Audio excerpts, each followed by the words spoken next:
Welcome to the video where I talk about the secret fragrances that you need to keep a secret, but this is going to be shown to thousands of people. That makes no f***ing sense! Let's start the first one off with Electimus. This is from Imperium. That is totally backwards. This is Imperium from Electimus. In the top you have bergamot, coriander. In the mid you have jasmine, lily, saffron, tuberose, rose, and some neroli. In the base you have vanilla, musk, guaiac wood, patchouli, amber, and oud. As the notes imply, this is a pretty floral fragrance. You're gonna get a lot of different florals in here, some white florals, and you've got this rose character as well. This is excellent stuff. This is a kind of a mix. It's a hybrid between Crediventis and Nichane's Annie, and they kind of merge together and make beautiful love in the garden. When this stuff dries down, it is so sexy musk. This is a very nice ambroxan, musky, citrus heavy in the top, but it's also got this like nice woody depth dry down.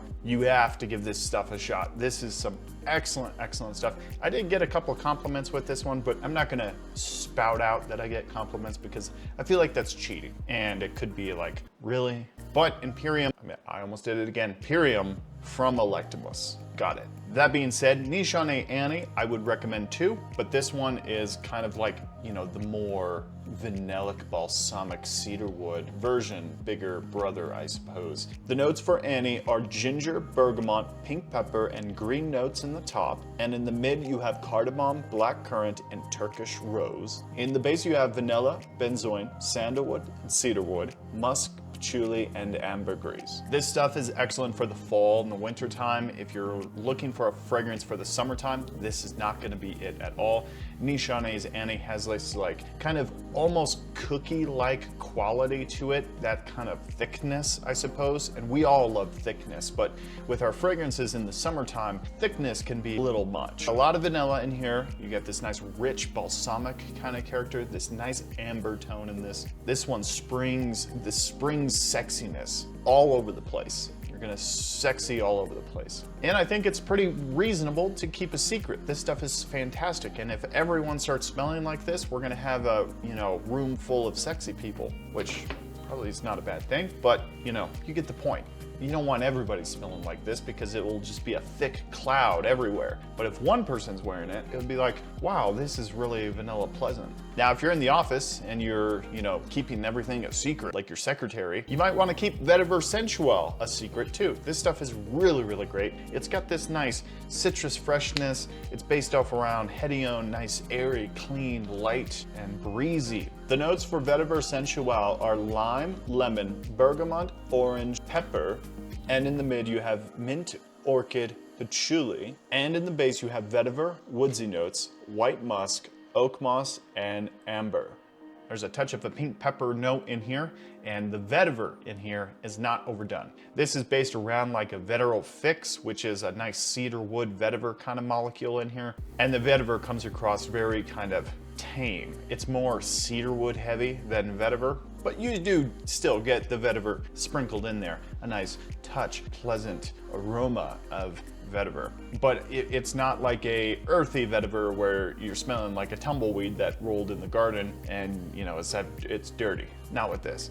You get nice freshness, cleanness, a touch of a pink pepper vibe in here, but it's very airy and light, citrus heavy, and juicy citrus too, might I add. Mancera's Vetiver Sensual is an excellent fragrance, worth checking out. You do like kind of a sweeter fragrance, you're in luck. This is Coral Fantasy. So this one does have a tobacco edge to it, a little nice tobacco touch in here, but this one is not overdone like a cigarette or a cigar. This one has a nice earthy tobacco in here to kind of balance out all of the sweetness going on. Coral Fantasy has red apple, cardamom, bergamot in the top. In the mid you have lavender, geranium, clary sage. In the base you have tobacco, patchouli, and vetiver. The other one that is really great is the Star Organza, the new green Star Organza. That one is excellent. They do the same kind of thing. They take coffee though, and they add it into the sweet DNA, which gives it this earthy coffee sweetness. But regardless, that one's good. I have a video on my channel if you want to go check out the Star Organza video. But the Coral Fantasy has this red apple approach with this nice tobacco character, And the tobacco is very earthy, giving it, balancing out all the sweetness, the fruity sweetness too. You got a lot of lavender in here, a nice earthy vetiver tone in here too, kind of bringing everything down, balancing it all out, remaining true, but keeping that sweet general vibe. This stuff is a heavy complement magnet.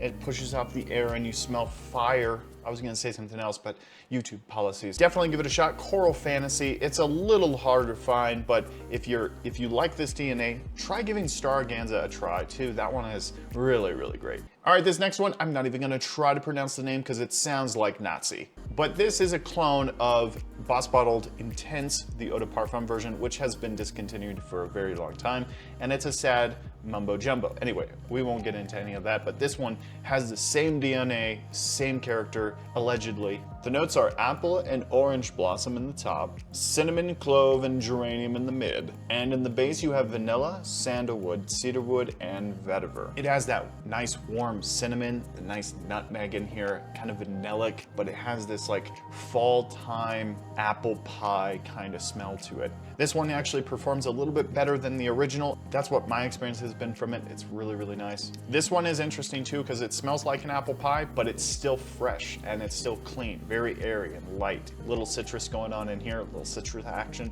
Cinnamon is a, prominent note in here, but it's got this nice clean nutmeg, this clove kind of character in here.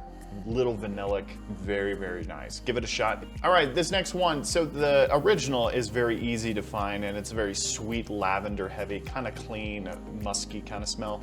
Elixir version of Ralph's Club. The notes for Ralph's Club Elixir are cardamom, grapefruit, green mandarin in the top. In the mid you have orris, lavender, sage, geranium.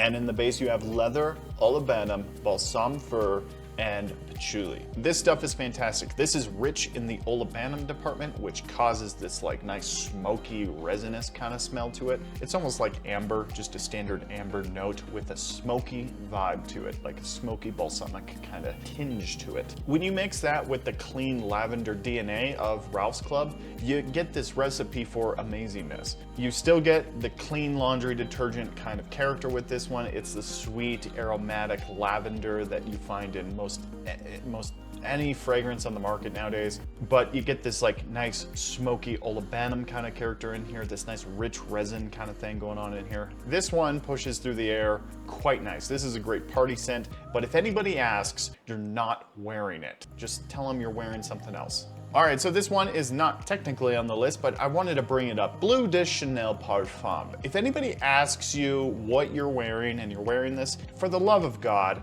stop saying you're wearing Bleu de Chanel because it's just played out, it's redundant, it smells fantastic. But if anybody asks what you're wearing, tell them you're wearing like Versace blue jeans or something. Don't tell them you're wearing Bleu de Chanel. Then we can start veering people away from Bleu de Chanel, and so that it will become unique again. Anyway, just my thoughts. It's not technically on the list, but buy it. All right, the next one. Are you ready for this? This is Cayenne Classic, and this is a Dior Homme Intense clone, allegedly. Cayenne Classic has bergamot and orange in the top. In the mid you have rose and jasmine, and in the base you just have vanilla. This stuff is fantastic. It's this nice rich vanillic kind of character, this powdery iris, and it almost comes across as this like cocoa kind of vibe to this. This one is extremely popular and it's sold out almost everywhere, but don't tell anybody you're wearing this because everyone will start buying it even more than they already are. So this one actually performs a lot better than Dior Homme Intense. Dior Homme Intense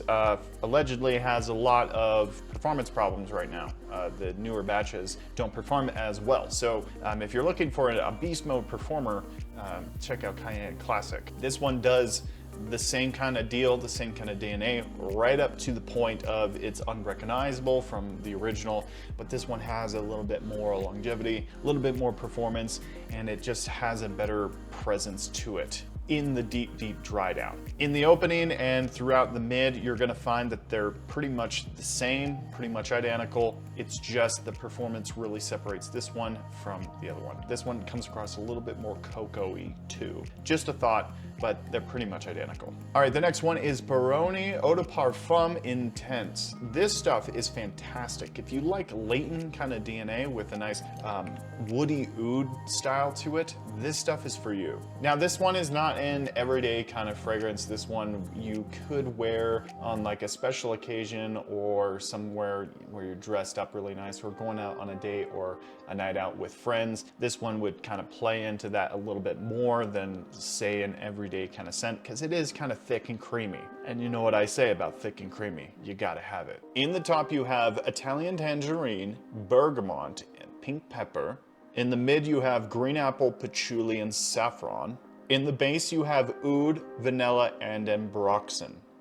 This is nice though. It has a nice apple character to it. It's got this nice musky vibe with this nice woody vibe. There's some oud in here too, so it gives it a little bit of a stinky kind of character. It's dosed so low that it's not a problem for me, especially. I don't really love oud. I don't jump on the bandwagon of just spritzing myself with oud, like straight up oud. It's not my ordeal, but when it's dosed really low, it is very pleasant. I have a couple oud fragrances that are very expensive, you know, 200 plus, you know, so this stuff does well, though. I really, really love this. It's a nice appley sweet with this nice oud character. It's pretty much like Layton add oud, like Layton exclusive, I guess, but not so stinky.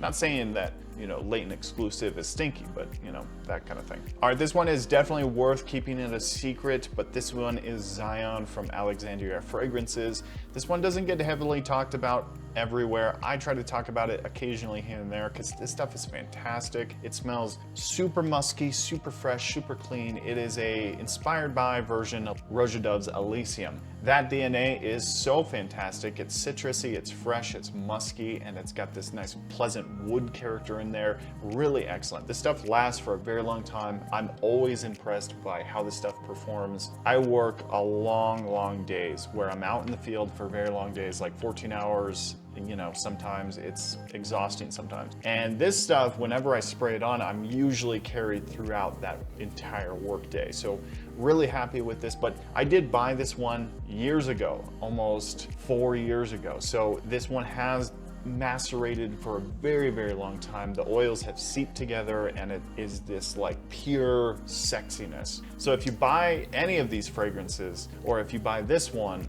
you know, let it mature for a little bit before you accurately judge it on longevity and performance and that kind of thing. I guess that's just a general tip throughout fragrances. Just let your fragrances age. All right, the next one is King of Diamonds, and this one is an inspired by version of Narcosis. This stuff is really great though. It is mango heavy with this nice coffee approach in here too. This is an excellent musky fragrance too. Really great. Whenever I'm wearing this stuff, it carries through the air so nicely, and I just like love the way it smells. King of Diamonds has rhubarb, cardamom, coffee, mandarin, orange, middle notes of mango, ginger, and amber, and in the base you have vetiver, ambergris, and peach.